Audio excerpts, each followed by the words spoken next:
सब टूटे नजर गई गवानी। खाट बिछाए द्वार पे पड़ गए बहुएं मारे ताने। खाट बिछाए द्वार पे पड़ गए बहुएं मारे ताने। ओ कब ये मरी है गो बूढ़नवा कैसे मिलेगी। कब ये मरी है गो बूढ़नवा कैसे बीतेगी। ओ कैसे बीतेगी मेरे रामा कैसे बीतेगी। कभी बीतेगी मेरे रामा कैसे बीतेगी। कब होगी नौना भजनवा कैसे बीतेगी। कब होगी नौना भजनवा कैसे बीतेगी। कब होगी नौना भजनवा कैसे बीतेगी। कब होगी नौना भजनवा कैसे बीतेगी। ओ कैसे बीतेगी मेरे रामा कैसे बीतेगी। कैसे बीतेगी मेरे रामा कैसे बीतेगी। ओ कब हो कि नौना भजनवा कैसे बीतेगी। कब हो कि नौना भजनवा कैसे बीतेगी। कब हो कि नौना भजनवा कैसे बीतेगी। बोलो वृंदावन बिहारी लाल की जय हो। बोलो राधा रानी सरकार की जय हो। तो आज सूत जी महाराज कहने लगे एक बार की बात। राजा परीक्षित को 7 दिन में मरने का श्राप लगा। तो परीक्षित जी पहुंच गए गंगा के किनारे सुखताल और सुखदेव जी महाराज कथा सुनाने के लिए आ गए। अब ये सूचना मिल गई स्वर्ग के देवताओं को। तो देवताओं ने तुरंत अमृत का कलश लिया और सीधे सुखदेव जी के सामने पहुंच गए, नमस्कार किया। सुधा कुंभम गृहीत्वैव देवास्तत्र समागमन। कथा में पहुंचते ही सुखदेव जी को नमस्कार किया। सुकम नत्वा बदन सर्वे स्वकार्य कुशलासुरा। जैसे ही नमस्कार किया तो हमारे सुखदेव जी प्रसन्न हो गए। देखिए देवता हमारी कथा सुनने के लिए आए हैं और अभिमान बस नहीं आए हैं, आकर के नमस्कार भी कर रहे हैं। सुखदेव जी को बड़ी प्रसन्नता हुई। पर सुखदेव जी जानते हैं ये देवता नंबर 1 के स्वार्थी हैं। यानी कि देवता कैसे हैं? स्वकार्य कुशलास्वरा, यानी कि जो अपने काम को बनाने में कुशल हो, यानी कि जो चतुराई से चालाकी से अपना काम सिद्ध कर ले उसे कहते हैं सुर। सुर कौन? जो कुशलता पूर्वक अपना कार्य सिद्ध कर ले, तो वो हैं हमारे देवता। देवता कभी घाटे का सौदा नहीं करते। जो जिनको धन कमाने की ललक हो, जैसे सेठ साहूकार बनिया लोग होते हैं, इनको धन कमाने की ललक होती है, तो ये 10 रुपए वहां खर्च करेंगे जहां से 100 रुपए का फायदा होना हो। यानी कि घाटे का सौदा कभी नहीं करते। तो सुखदेव जी सोचने लगे आज ये देवता स्वर्ग से अमृत का कलश लेकर के मेरे पास आए हैं, तो हो ना हो इनका स्वार्थ निश्चित है।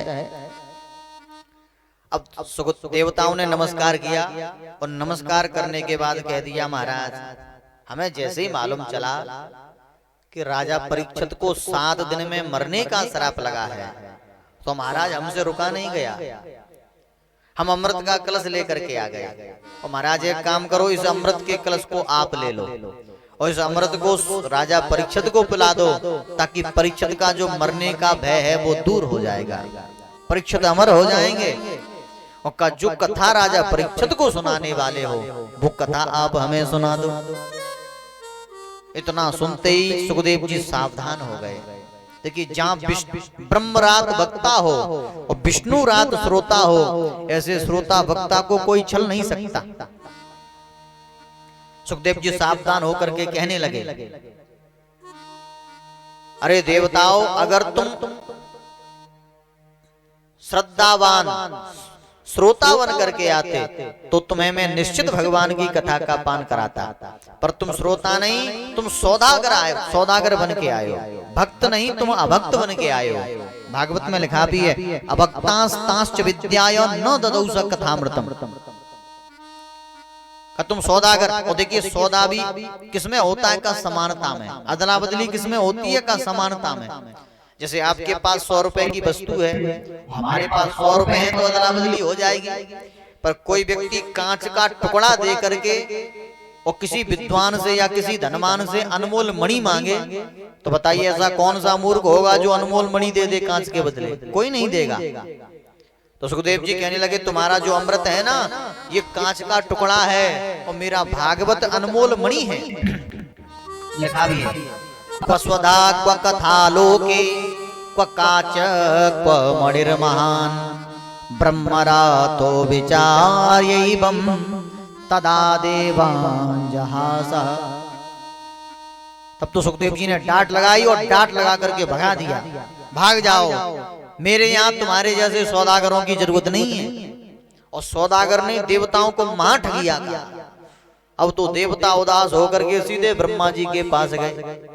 देखो, जब भी कोई परेशानी आए और जिस परेशानी या जिस समस्या का समाधान हम ना कर पाए, तो जिन्हें हम अपने आप से श्रेष्ठ मानते हैं, यानी कि जो हमारे बुजुर्ग हैं, उनके पास जाते हैं। और वास्तविकता में जो बुजुर्ग होते हैं, जो हमसे श्रेष्ठ हैं, उन्हें अनुभव होता है। इसलिए हमेशा अनुभवी व्यक्ति से सलाह लोगे तो जीवन में कभी रोना नहीं पड़ेगा। इसलिए देवता आज कहाँ गए? सीधे ब्रह्मा जी के पास गए, क्योंकि ब्रह्मा जी वयोवृद्ध हैं और हमेशा अपने जीवन में चाहे बड़े से बड़ा कार्य हो या छोटे से छोटा कार्य हो, हमेशा अपने से सम्माननीय जो व्यक्ति हैं, जो अपने से बुद्धिमान व्यक्ति हैं, ऐसे व्यक्तियों से सलाह लेकर के काम करना चाहिए। क्यों? क्योंकि जो वृद्ध हैं उन्हें अनुभव होता है। और कहते भी ना, जहां ना पहुंचे रवि वहां पहुंचे कवि। जहां सूर्य की किरण नहीं पहुंचती वहां कवि की कल्पना पहुंच जाती है। और कहते हैं जहां ना पहुंचे कवि वहां पहुंचे अनुभवी। देखो, अनुभवी का अनुभव बोलता है। कभी कल्पना कर सकता है कि फलानी जगह ऐसा हो सकता है। अब हो सकता है में कोई गारंटी थोड़ी है कि ऐसा है, नहीं भी हो सकता। पर कभी क्या कहेगा? ऐसा हो सकता है। पर जो वहां से आया है, यानी जिसे अनुभव है, वो क्या कहेगा? हो सकता नहीं है, ऐसा है। और हो सकता में और है में बहुत बड़ा अंतर है। इसलिए हमेशा अपने से श्रेष्ठ, हमेशा अपने बुजुर्गों से सलाह लेकर के कार्य करना चाहिए। एक बड़ा प्यारा दृष्टांत आता है। एक बिटिया वाले एक बेटा वाले के यहाँ सगाई कर गए। बेचारे की सगाई हो नहीं रही थी। अब जैसे तैसे सगाई तो हो गई, पर बिटिया वालों ने शर्त रखी, हमारे यहाँ कोई भी बुजुर्ग नहीं आएगा, सबके सब जवान ही जवान आएंगे, एक भी बूढ़ा नहीं होना चाहिए। अगर बूढ़ा हुआ तो बिटिया का ब्याह नहीं करेंगे। अब भैया बारात चलने लगी। अब जो बेटा के बाबा थे वो बोले, भैया मैं तो अपने नाती के ब्याह में जाऊंगा। गांव के लोगों ने मना किया, अरे बाबा जी तुम्हारे चक्कर में शादी और टूट जाएगी, इसलिए हम तुम्हें नहीं ले जाएंगे। बाबा बोले, भैया मुझे तो एक बक्सा में धल ले चलो, और मैं तो बक्से में से बैठा बैठा अपने बालक के विवाह को देखता रहूंगा। क्योंकि दादा को नाती से बड़ा प्रेम होता है। तो लोगों ने कह दिया, देख बाबा हम तो बक्स में ले तो जाएंगे, पर बिल्कुल भी बाहर मत निकलना, अगर बाहर निकला तो काम खराब हो जाएगा। अब बेचारे बाबा जी को बक्स में बंद कर दिया और पहुंच गए बारात लेके लड़की वाले के यहाँ। अब लड़की वाला भी बड़ा विचित्र। लड़की वाला बोला, शादी तो करूंगा, पर तब करूंगा जो मेरे गांव में नदी है ना, उसमें दूध भर दो। अब बेचारे जवान बड़े परेशान, कन्ना या नदी में दूध भरेगो और ना हमारे छोरा को ब्याह होएगो। अब तो सबके सब उदास होकर के वापस आ गए और वहीं बक्से के पास बैठ करके वापस बातें करने लगे, चलो भैया अब तो घर चलेंगे, यहाँ के भाग्य में तो विवाह लिखो ही ना है। उदास होके चलने लगे तो बाबा भीतर से बोला, क्यों जा रहे हो भाई? हम लोग शादी करने आए हैं, फिर शादी क्यों नहीं कर रहे? तो सब लोगों ने अब कहा, अब तो सगाई कैंसिल हो ही गई, अब तो बाबा को निकाल लो। तो बक्सा खोल करके बाबा जी को बाहर निकाला और बाबा को पूरी समस्या बताई। बाबा ऐसी ऐसी बात है, लड़की वालों ने कह दिया है कि नदी में दूध भर दो तब विवाह करेंगे। तो बाबा बोले इसमें उदास होने की कौन सी बात, जाकर के लड़की वालों से कह दो जाकर के नदी को खाली करवा दो, हम दूध भरवाते हैं।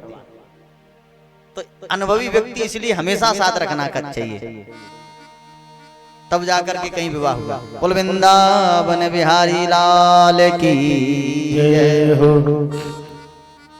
तो आज देवता कहाँ गए? का सीधे ब्रह्मा जी के पास, और ब्रह्मा जी से हाथ जोड़ के निवेदन किया, महाराज हम देवता होकर के भगवान की कथा से वंचित, और धरती पर मानवों को इस भागवत की कथा का अधिकार दिया। तो ब्रह्मा जी ने कहा चलो देखते हैं 7 दिन में राजा परीक्षित को क्या परिणाम मिलता है। तो 7 दिन के बाद उस कथा के प्रभाव से जब राजा परीक्षित की मुक्ति हो गई, जब विमान में बैठ करके जाने लगे, तो आज विधाता ब्रह्मा के चारों सर चक्कर खाने लगे। तत्राश्चर्यम मयाम दृष्ट्वा, आज ब्रह्मा जी के चारों सर चक्कर खाने लगे। आखिर इस भागवत में ऐसा क्या है? अब तो ब्रह्मा जी सीधे सत्यलोक में गए, दरवाजा खोला और दरवाजे में एक तराजू था। तो तराजू के एक पलड़े पर संसार में जितने शास्त्र हैं सबको रख दिया, और तराजू के एक पलड़े पर केवल भागवत जी को रखा, और रात्रि में दरवाजा बंद कर दिया। और जैसे ही सुबह हुआ और जैसे ही ब्रह्मा जी ने दरवाजा खोला तो क्या देखा? आज भागवत की तुलना में सबके सब धर्मशास्त्र हल्के पड़ गए। व्यास जी ने लिख भी दिया, लघून्यन्यानि जातानि गौरवेण इदं महत् तदा ऋषिगणा सर्वे विस्मयं परमं ययो। ब्रह्मा जी एकदम से प्रसन्न हो गए, भागवत जी को प्रणाम किया, और ब्रह्मा जी ने घोषणा कर दी भागवत पुराण नहीं महापुराण है। और कहा भागवत कोई शास्त्र नहीं, कोई पोथी नहीं, कोई पन्ना नहीं, कोई शब्द नहीं, तो भागवत है क्या? का प्रत्यक्षम वाङ्मयी मूर्ति वर्तते कृष्ण एव ये। का भागवत के अक्षर अक्षर में, भागवत के शब्द शब्द में श्याम सुंदर की श्यामलता समाई है। ये भागवत भगवान कृष्ण का शब्द रूपी विग्रह है, शब्द ही ब्रह्म है। इस भागवत के दर्शन करना मानो साक्षात बिहारी जी के दर्शन के समान है। तब तो ब्रह्मा जी प्रसन्न हो गए। और यहाँ पर शौनकाद ऋषियों ने प्रश्न किया, महाराज एक बात बताओ, इस भागवत को 7 दिन में सुनने की परंपरा कब चालू हुई और कहाँ चालू हुई, कैसे चालू हुई, इस कथा का विस्तार करो। तो देखिए पहले ये भागवत हजारों दिनों की होती थी, पर ये 7 दिन में सबसे पहले किसने सुनी? का नारद जी ने। तो शौनकाद ऋषि बोले, महाराज अस्थिरस्य नारदस्य, नारद जी को श्राप लगा है, नारद जी 2.5 घड़ी से ज्यादा कहीं टिकते नहीं, अस्थिर हैं। तो का ऐसे अस्थिर नारद जी ने 7 दिन में भागवत कथा कब सुनी, क्यों सुनी और कहां सुनी, इस कथा का विस्तार करके बताइए। तब तो हमारे सूत जी महाराज प्रसन्न हो गए और बताने लगे, एकदा हि विशालायां चत्वार ऋषयो मलः सत्संगार्थं समायात तद्रसोस्तत्र नारदम्। विशालापुरी नाम बद्रीनारायण धाम। एक बार नारद जी दौड़े दौड़े बद्रीनाथ में जा रहे थे। इतने में क्या हुआ, सामने से सनक, सनंदन, सनातन, सनत कुमार, ये चारों ऋषि आ रहे थे। और जब इन चारों ऋषियों ने नारद जी को देखा तो प्रसन्न हो गए, गदगद हो गए। अच्छा ध्यान देना, जो जैसा होता है अगर उस व्यक्ति को वैसा ही व्यक्ति मिल जाए यानी जैसा हमारा स्वभाव है, जो काम हम करते हैं, और अगर हमें हमारे मतलब का व्यक्ति मिल गया तो हम प्रसन्न हो जाते हैं। जैसे चोर को चोर मिल जाए तो बड़ा प्रसन्न होता है, आज मिलके डांको डालेंगे। और कहीं गजेड़ी को गजेड़ी मिल जाए तो बड़ा प्रसन्न हो जाता है, मिल करके पिएंगे। शराबी को शराबी मिल जाए तो प्रसन्न। इसी प्रकार जब संत को संत मिलते हैं और जब भक्त को भक्त मिलते हैं तो संत और भक्तों को बड़ी अद्भुत प्रसन्नता होती है। चारों ऋषि प्रसन्न हो गए। ओहो, आज तो नारद जी के साथ मिलकर के भगवान की कथा सुनेंगे और नारद जी को कथा भी सुनाएंगे। चारों ऋषि प्रसन्न, एकदम से प्रसन्न हुए। पर जैसे ही नारद जी के पास आए तो क्या देखा, नारद जी का चेहरा मलिन है। और आज जब नारद जी को उदास देखा तो चार ऋषियों ने चार प्रश्न कर दिए। कौन कौन से? कथम ब्रह्मन दीन मुख कुतः चिंता तुरो भवान त्वरितम गम्यते कुत्र कुतश्चागमनम तव। क्या कहा? भो ब्रह्मन कथम दीन मुख। हे नारद, आपका मुख क्यों उदास है? आपका मुख तो ऐसा लग रहा है जैसे किसी कृपण का धन चोरी हो गया हो। अच्छा, कृपण किसे कहते हैं? लोभी को।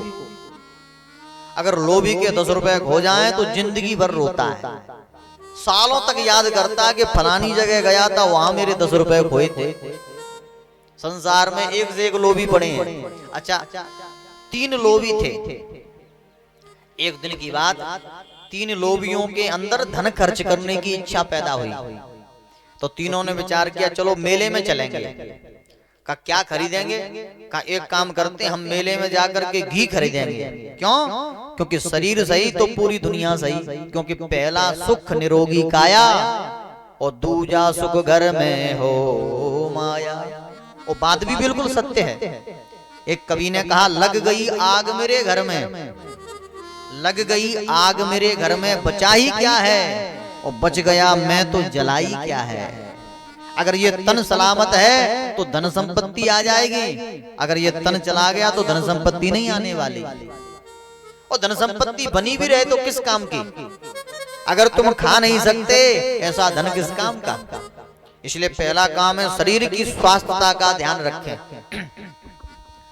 तो आज तीनों लोभी गए मेला में, सोचा क्या करें? का एक काम करते हैं, आज घी खरीदेंगे ताकि हम लोग भी पहलवान बन जाएं। और तीनों लोभियों ने 250-250 ग्राम घी खरीदा। और कहा देखते हैं किसका पहले खर्च होता है, किसका बाद में। अब तीनों घी खरीद के अपने अपने घर चले गए। और 1 महीने के बाद तीनों मिले तो आपस में बात करने लगे, भैया तेरा घी कितना खर्च हुआ? वो बोला तू पहले बता तेरा कितना हुआ? तो एक बोला, सुन भैया, मैं तो केवल 2 ही रोटी चिपड़ता हूँ, एक ऊपर की, 2 ऊपर वाली और 2 नीचे वाली, और बीच की सभी रोटियों को चुपड़ी समझ करके खा जाता हूँ, इसलिए मेरा तो थोड़ा सा खर्च हुआ है। दूसरा बोला, बाबरे, अगर इतना खर्च करेगा तो कंगाल रह जाएगा, अगर इतना घी खाएगा तो कंगाल हो जाएगा। तो वो बोला, भैया तू क्या करता है?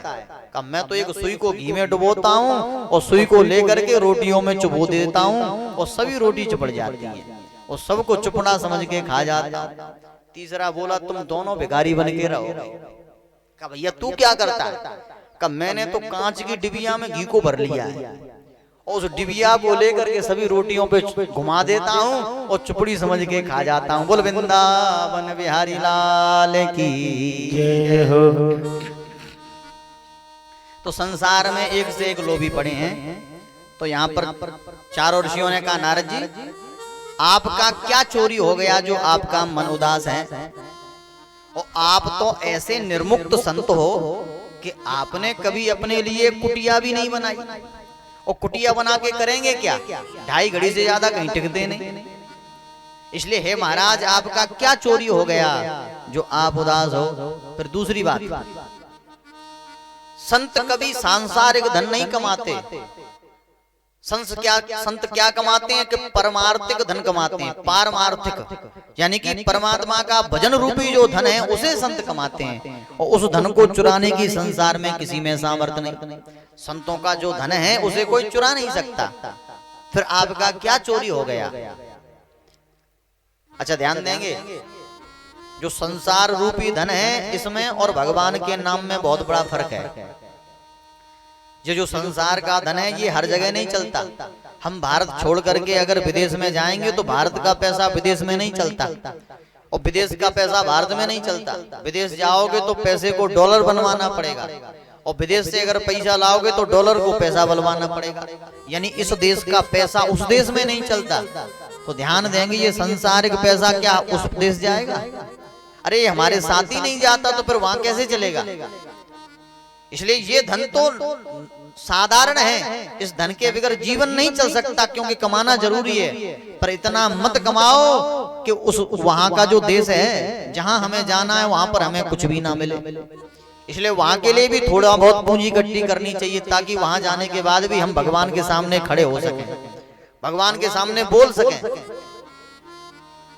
इसलिए भगवान का भजन भी करना चाहिए, और परमात्मा का धन हर जगह चलता है। देखो संसार में भजन करोगे तो संसार में भी जय जयकार होगी। जैसे हमारे उदासी महाराज ने भजन किया तो जीते जी जय जयकार हुई, वो आज मरने के बाद भी हम उन्हें पूज रहे हैं। और वैसे संत कभी मरते नहीं है। अच्छा ध्यान देना, हमने कई जगह देखा है लोग कार्डों में लिख देते हैं कि फलाने महाराज जी की पुण्यतिथि। देखो पुण्यतिथि ग्रस्तों के यहाँ मनाई जाती है, संतों की कभी पुण्यतिथि नहीं मनाई जाती। कभी भी कार्ड में पुण्यतिथि नहीं लिखवाना चाहिए संत के सामने। ग्रस्त अगर पिताजी की बरसी करता है तो ग्रस्त लिख सकता है पुण्यतिथि। बाकी संतों का क्या होता है? तिरोधान, यानी जो पुण्यतिथि का दूसरा ही नाम है तिरोधान। यानी कि सांसारिक लोग मरते हैं और संत कभी मरते नहीं है। संत क्या होते हैं? का अंतर ध्यान होते हैं, यानी कि लौकिक शरीर को देख त्याग करके अप्रत्यक्ष रूप में वही विद्यमान रहते हैं। इसलिए संतों के लिए सामने क्या लिखा जाता है कि 51वें तिरोधान। जैसे हम लिखते हैं ना 51वीं पुण्यतिथि, ऐसे नहीं, 51वें तिरोधान के उपलक्ष्य में हम भागवत करवा रहे हैं या रामायण करवा रहे हैं। क्योंकि संत कभी समाप्त नहीं होते, वो अदृश्य होते हैं। संत कभी मरते नहीं है, वो अंतर ध्यान होते हैं। तो जो भगवान का नाम है वो जीते जी भी पुजवाता है और मरने के बाद भी। भगवान का धन यहाँ भी चलता है और वहां भी चलता है।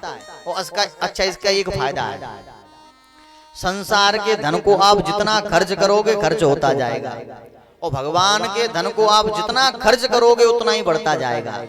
ज्यों ज्यों खर्चो त्यों बढ़े, न चोरी का डर न खर्च होने का डर। यानी कि इसमें नुकसान कोई नहीं है, फायदा ही फायदा है। संसार के धन को ज्यादा कमाओगे तो बेरी हजार, घर से निकलोगे तो एक बॉडीगार्ड लेके चलना पड़ेगा साथ में। सही है क्या नहीं? तो संसारिक धन है ना, वो सदा हमें नुकसान देता है, सदा परेशान करेगा, हमारे अंदर डर पैदा कर देगा। हमें खुद मरने का डर और धन को चोरी होने का या धन को कोई छीन ना ले जाए इसका डर रहता है। पर लेकिन जो भगवान का जो धन है उसमें सुख ही सुख है। जिसके पास भगवान का नाम है उसे ना चोरी का डर, ना खोने का डर, ना खर्च होने का डर, मस्त होकर के रहता है। और संत देखो सदा मस्त रहते हैं। हम लोगों के पास कितनी सुविधाएं हैं, धन है, दौलत है, मकान है, दुकान है, सब कुछ है, और फिर भी परेशान है। और संतों के पास 4 आंगुर की लंगोटी है, रूखा सूखा खाते हैं और मस्त होकर के पड़े रहते हैं, न खाने की चिंता न पीने की। तो चारों ऋषियों ने कहा, अरे नारद, अगर तुम चिंता में डूब गए तो ये संसारी किसकी शरण में जाएंगे? देखो संसारियों को जब समस्या सताती है तो संसारी संत की शरण में जाते हैं, और अगर कहीं संत ही मुंह लटकाए मिलेंगे तो संसारी कहां जाएंगे? इसलिए नारद बताओ तुम्हारा क्या चोरी हो गया जो मन उदास है? और वास्तविकता में धनवान कौन है इसका उल्लेख हमारे कबीर जी ने एक दोहा में लिखा। क्या? कबीरा सब जग निर्धना ओ धनवंता नहीं कोई, ओ धनवंता भाई जानिए जप राम नाम धन होए। ओ धनवंता भाई जानिए, जप राम नाम धन हो। आइए एक मीराबाई का बड़ा प्यारा भाव है, 2 लाइन में गा करके आगे चलेंगे। पायो जी मैंने राम रतन धन पायो, पायो जी मैंने राम रतन धन पायो। पायो जी मैंने राम रतन धन पायो, पायो जी मैंने राम रतन धन पायो। ओ राम रतन धन पायो, राम रतन धन पायो। पायो जी मैंने राम रतन धन पायो, पायो जी मैंने राम रतन धन पायो। श्री राधे।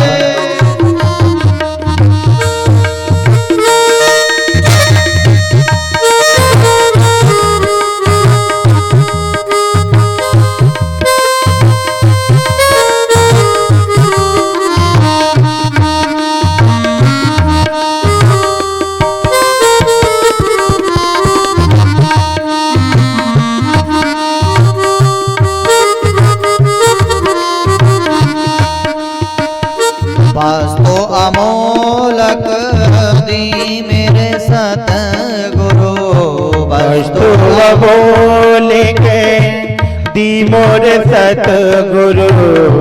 वस्तु अमोलक, वस्तु अमोलक, वस्तु अमोलक, वस्तु अमोलक दी मोर सतगुरु। कृपा कर अपनायो, कृपा करे अपनायो रे। पायो जी मैंने राम रतन धन पायो, पायो जी मैंने राम रतन धन पायो। राधे।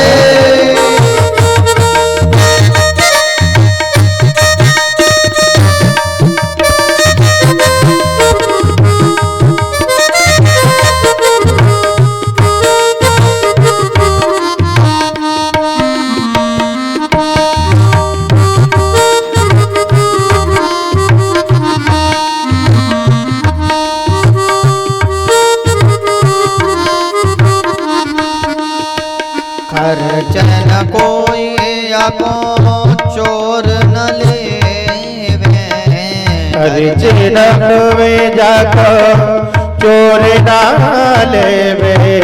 खर्चन कोई को, खर्चन कोई को, खर्चना को में जाको, खर्चना को में, खर्चना को में जाको चोर न लेवे।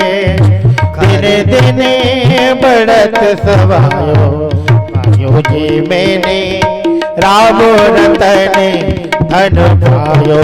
पायो जी मैंने राम रतन धन पायो, पायो जी मैंने राम रतन धन पायो। बोल वृंदावन बिहारी लाल की जय हो। बोलो राधा रानी सरकार की जय। जय हो। तो चारों ऋषियों ने कहा, नारद आपको किस बात की चिंता है? वो आप दौड़े दौड़े कहां से आ रहे हो, भागे भागे कहां जा रहे हो? यानी 4 ऋषियों ने 4 प्रश्न किए। तो नारद जी ने अपने से ज्येष्ठ भ्राताओं को नमस्कार किया और आज नारद जी अपनी समस्या को चारों ऋषियों को बताने लगे। नारद जी ने कहा, हे सनत कुमारों, मैं इस धरती पर ठाकुर जी की कथा का आनंद लेने आया था, क्योंकि जो आनंद इस धरती पर है वो पूरे विश्व में कहीं नहीं है। स्वर्गे सत्ये च कैलासे वैकुंठे नास्त्वयं रसा। ये भागवत की कथा ना स्वर्ग में मिलती, ना बैकुंठ में मिलती, ना हरिद्वार, यानी कि कहीं नहीं मिलती। ये अगर सुलभ है तो वो हम मानवों को सुलभ है। और देखो इसीलिए हमारे हनुमान जी भी इस धराधाम को छोड़ करके नहीं गए। देखो जब हमारे ठाकुर जी राम साकेत जा रहे थे तो भगवान ने अवधपुर वासियों को संदेशा भेज दिया, मैं अकेला नहीं जाऊंगा, सबको साथ लेके जाऊंगा। तो समस्त अवधपुरवासी तैयारी में जुट गए। अब राम जी ने देखा हनुमान जी को तो जाने की कोई चिंता ही नहीं है, मस्त होकर के भजन कर रहे हैं। तो राम जी ने कहा, अरे हनुमान तुम्हें साकेत नहीं जाना क्या? हनुमान जी बोले, प्रभु मैं साकेत में क्या करूंगा, साकेत में क्या मिलेगा?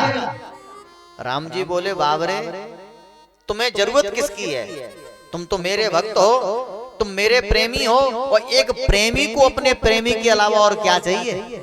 और वास्तविकता यही सत्य है। जैसे जिसे हम स्नेह करते हैं, जिसे हम प्रेम करते हैं, अगर वो हमारे पास है तो पूरी दुनिया हमारे पास हो चाहे ना हो, हमें कोई फिक्र नहीं।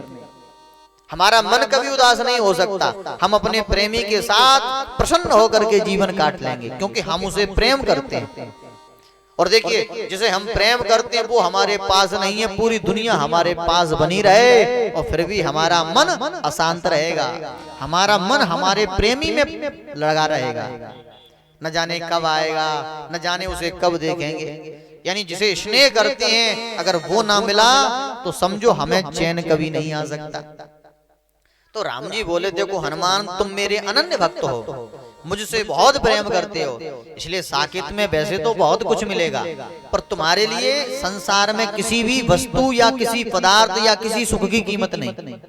तुम्हारे लिए कीमत किसी है का मेरी। और वास्तविकता में जिसे हम प्रेम करते हैं हमारे जीवन में उसकी ही कीमत सबसे ज्यादा हो जाती है।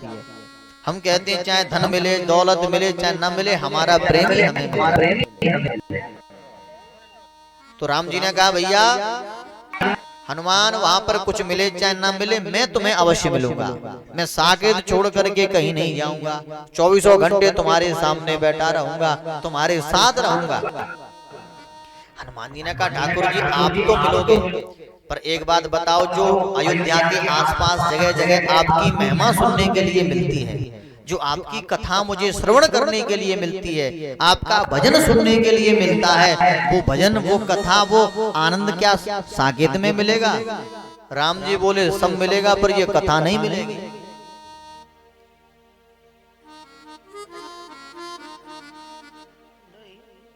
बोलो वृंदावन बिहारी लाल की जय। तो हनुमान जी मुस्कुरा के बोले, ठाकुर जी अगर आपकी कथा नहीं मिलेगी तो हम भी नहीं जाएंगे, हमें तो धरती पे रहना है, क्योंकि हमें जो आनंद आपकी महिमा सुनने में आता है वो आनंद और कहीं नहीं आता। जिसे हम प्रेम करते हैं उसकी प्रशंसा हमें बड़ी प्रिय लगती है, उसकी प्रशंसा हमें उस अपने प्रेमी से भी ज्यादा प्रिय लगती है। जैसे पिता अपने बेटा को बहुत प्रेम करता है क्या नहीं? और कहीं बेटा कलेक्टर बन जाए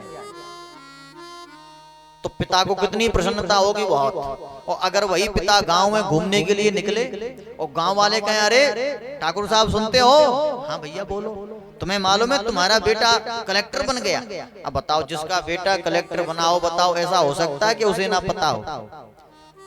पिता को पता है कि मेरा बेटा कलेक्टर बन गया, फिर भी अनभिज्ञ बन जाता, अरे मुझे तो पता ही नहीं, तुम्हें किसने बताया? अरे भैया आज अखबार में निकला।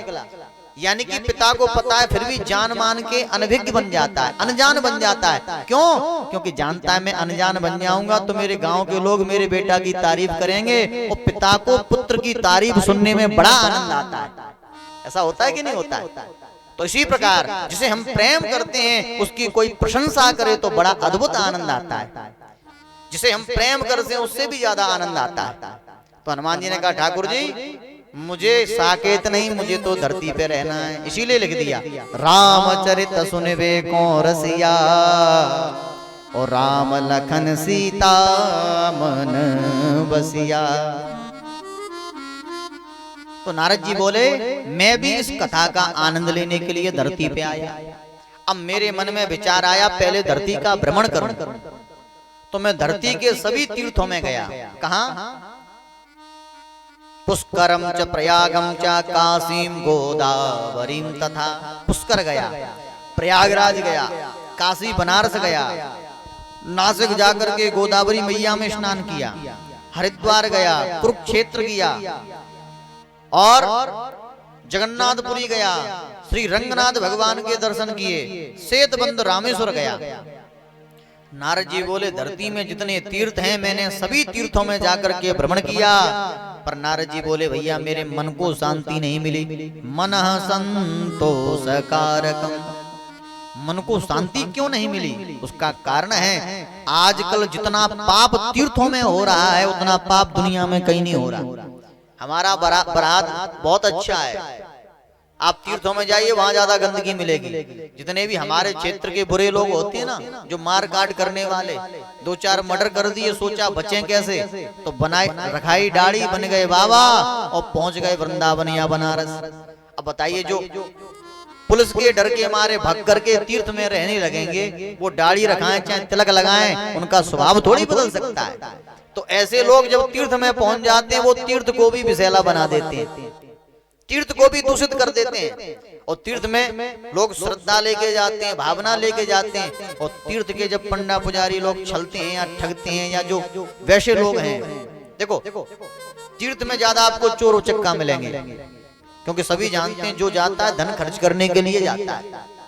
तीर्थ यात्री सभी लोग धन लेके जाते हैं, तो जितने जेब कतरा है सब के सब आपको गिरिराज जी में मिलेंगे। आप 1 सेकंड के लिए कपड़ा उतारिए मानसी गंगा पे, मालूम नहीं चलेगा कब साफ हो गई जेब। बोलो राधे राधे राधे राधे। तो तीर्थों में दुराचारी, अत्याचारी, पापाचारी लोग इतने बस गए हैं कि तीर्थ को दूषित कर दिया। तो नारद जी बोले तीर्थों का ऐसा माहौल देखा तो मेरा मन उदास हो गया, और मैंने विचार किया अब तो मैं ग्रस्तों के यहाँ जाऊंगा। अब नारद जी ग्रस्तों के यहाँ गए तो वहां पे भी बड़ी विडंबना। क्या देखा? नारद जी कहने लगे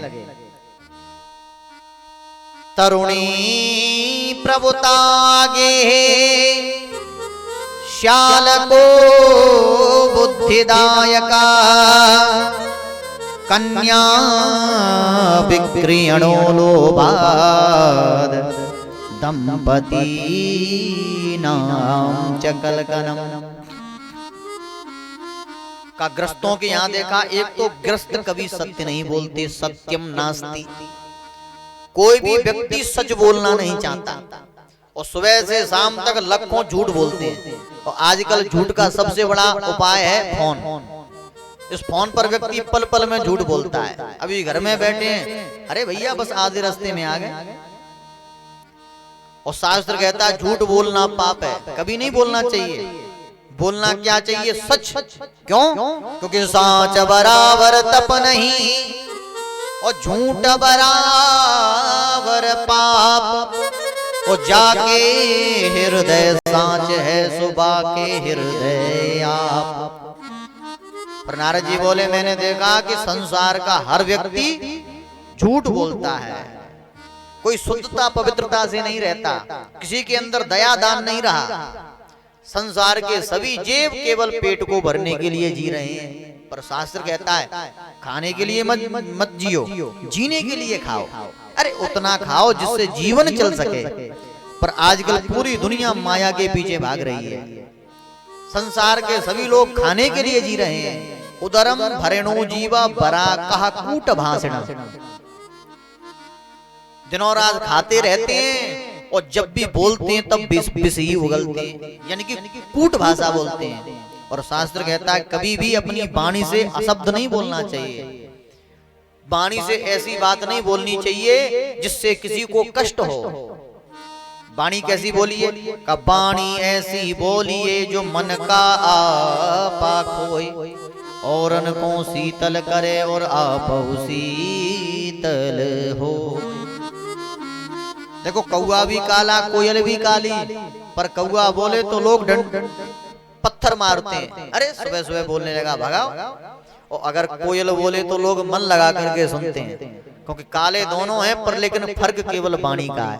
कागा कौन को धन हरे और कोयल कोने दे और मीठे बचन सुनाए के सो जग अपनो कर ले।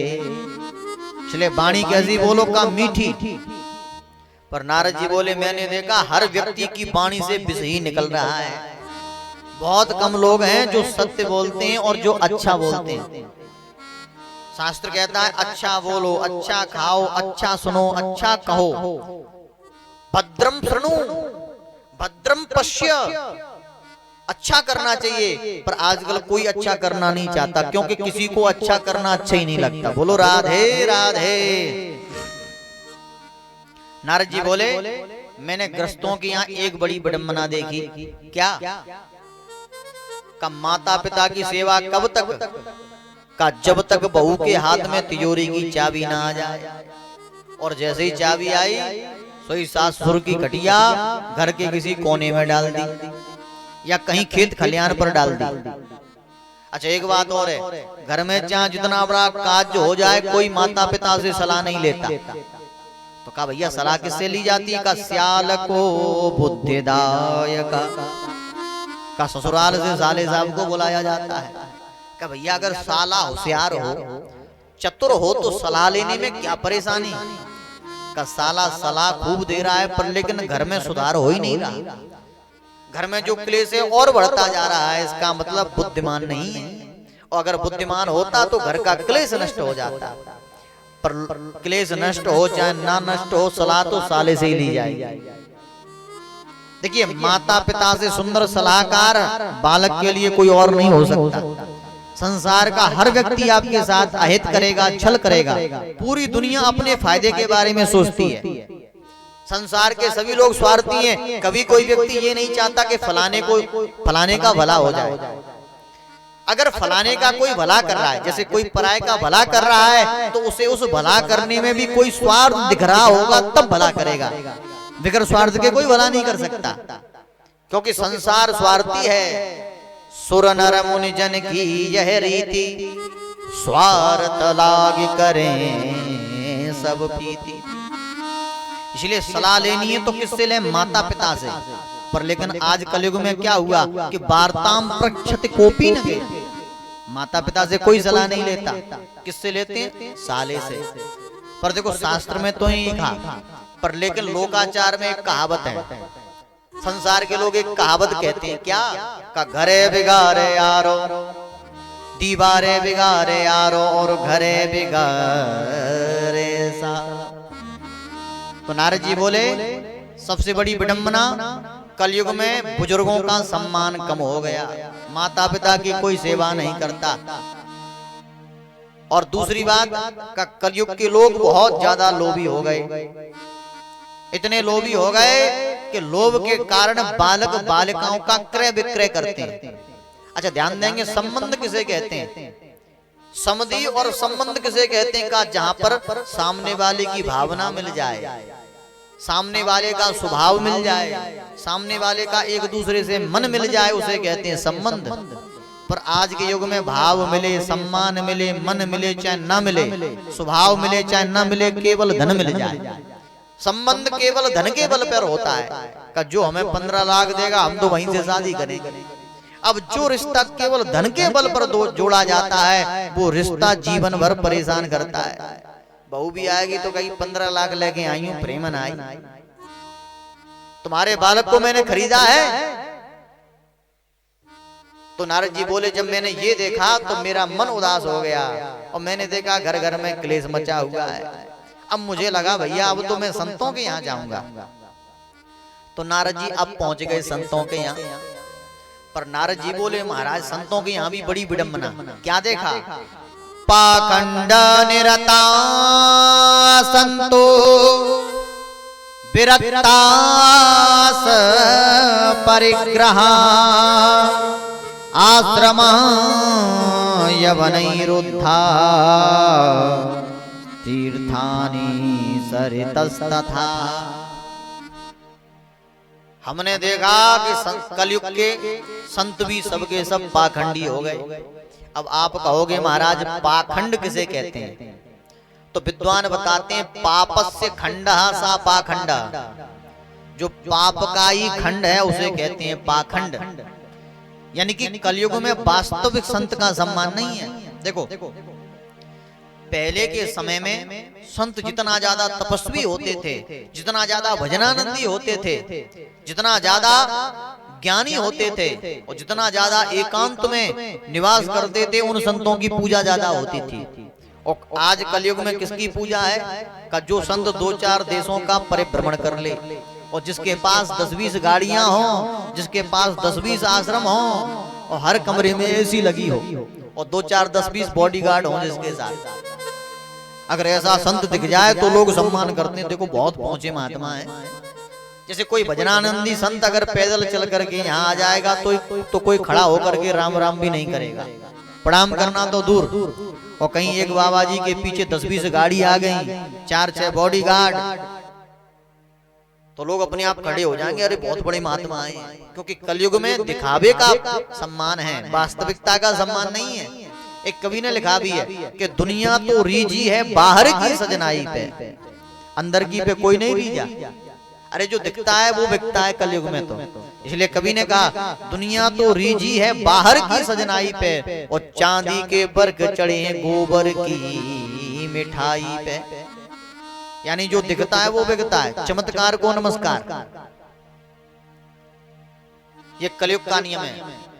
नारद जी बोले हम एक संत के आश्रम में गए तो बड़ा आलीशान आश्रम बना था, हर कमरे में एसी लग रही। हमने पूछा भैया ये कौन को आश्रम है का त्यागी जी को। नारद जी बोले भैया हमारी तो आंखें फटी की फटी रह गई। त्यागी किसे कहते हैं? जो तन के भान को भी त्याग दे, जिसे सांसारिक सुख की कोई लालसा ना हो, उसे कहते हैं त्यागी। पर कलयुग के त्यागी कैसे हैं कि वीआईपी तरीके से रहते हैं। तो नारद जी का मन उदास हुआ। अब आगे गए तो एक आश्रम में तमाम बालक खेल रहे थे। नारद जी बोले भैया ये कौन को आश्रम है का ब्रह्मचारी जी को। अब ब्रह्मचारी जी के आश्रम में बालकों की क्या जरूरत? नारद जी ने कहा भैया ये बालक कौन की का ब्रह्मचारी जी के। नारद जी ने माथा ठोका और जल्दी से बाहर निकले। का कलयुग के संतों की तो भैया लीला ही विचित्र है। आगे बढ़े तो क्या देखा, एक आश्रम में बड़ा शोर गुल्ला हो रहा था। एक बाबा जी बड़े जोर जोर से चिल्ला रहे थे। तो नारद जी ने पूछा भैया ये कौन को आश्रम है का मौनी बाबा को। अरे तो कहा ये शोर शराबा कौन कर रहा है का ये मौनी बाबा ही कर रहे हैं। यानी नारद जी ने देखा कि कलयुग में संतों की पराकाष्ठा भी उल्टी हो गई। यानी कलयुग में संत सब के सब अपने मार्ग से भ्रमित हो गए, संतों का भी भाव उल्टा हो गया। कहते हैं ना दुनिया वाले धन के पीछे पड़ते थे पर आजकल संत धन के पीछे पड़े। और लिखा भी है गोसाई बाबा ने तपसी धनवंत दरिद्र ग्रही और कल कौतुकता न जात कही। कलयुग में पैसा केवल 2 लोगों के पास है, या तो बाबाओं के पास या नेताओं के पास। और जो दिनों रात मेहनत करने वाले किसान है वे बेचारे जीवन भर परेशान रहते हैं। कमाने वाले दुनिया वाले और आजकल के नेताओं के चकाचक जलवे जलवे। बोल वृंदावन बिहारी लाल की जय हो। तो नारद जी बोले जब मैंने ये देखा तो मेरा मन उदास हो गया और मैंने अब विचार किया कि अब तो मैं वृंदावन जाऊंगा। क्यों? वृंदावन में हमारे बिहारी जी ने रमण किया है, ब्रज की रज में हमारे कन्हैया खेले हैं, यमुना पुलन पर कन्हैया ने बंसी बजाई है। तो नारद जी सोच रहे हैं मुझे भरोसा है कि मैं वृंदावन जाऊंगा तो निश्चित मेरे मन को शांति मिलेगी। तो आज नारद जी वृंदावन जाने लगे।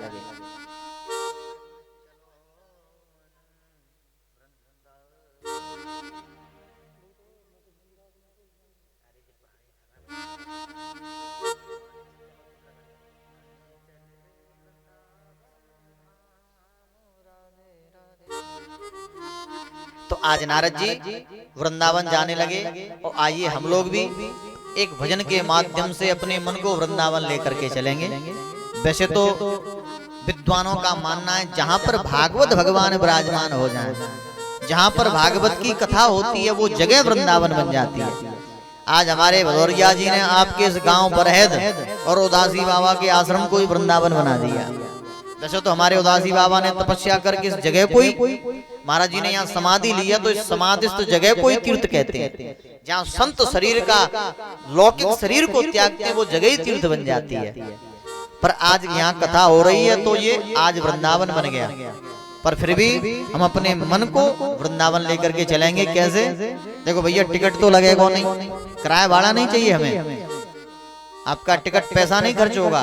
क्या खर्च होगा? केवल मुंह से वाणी और हाथों से ताली। अब ताली बजा करके और गाते हुए चलोगे तो मालूम नहीं चलेगा कब वृंदावन पहुंच गए। आइए, एक भक्त का बड़ा प्यारा भाव। मन चल रे वृंदावन धाम, राधे राधे गाएंगे। मन चल रे वृंदावन धाम, राधे राधे गाएंगे। मन चल रे वृंदावन धाम, राधे राधे गाएंगे। मन चल रे वृंदावन धाम, राधे राधे गाएंगे। ओ राधे राधे गाएंगे, श्यामा श्यामा गाएंगे। राधे राधे गाएंगे, श्यामा श्यामा गाएंगे।